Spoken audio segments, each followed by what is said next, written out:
S'agissant de la politique migratoire au Mali, une politique qui a été adoptée par le gouvernement malien à travers le ministère de tutelle, qui est le ministère des Maliens établis à l'extérieur et de l'intégration africaine.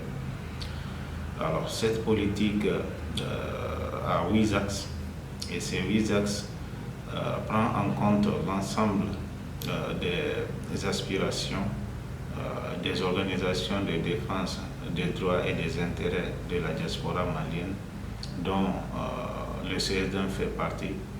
Alors, le CSDM qui est une organisation de défense des intérêts de la diaspora malienne existe aujourd'hui depuis 7 ans.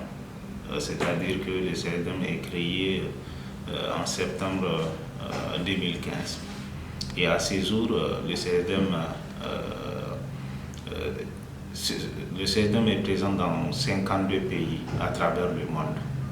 Donc, ceci nous confère la légitimité et surtout de représenter les Maliens établis à l'extérieur à travers nos CSDM pays dans ces 52 pays. Alors, parlant de cette politique migratoire, il faut le dire, le Mali est le deuxième pays en Afrique à élaborer une politique migratoire qui prend en compte non seulement les aspects de sécurité des migrants en général, mais également qui prend en compte ce que les Maliens établis à l'extérieur ou encore la diaspora malienne peuvent faire pour aider à booster l'économie du pays, c'est-à-dire les différentes contributions qu'ils font pour que ce soit sur le plan social ou encore sur les investissements aussi qu'ils font.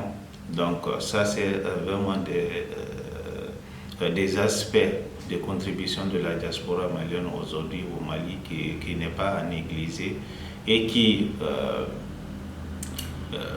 soutiennent davantage le fait que l'existence de cette politique au Mali est une aubaine, et il faudra beaucoup plus s'atteler à mettre en action les différentes politiques, surtout la bonhomme, les différents axes qui s'y trouvent, les orientations qui y sont.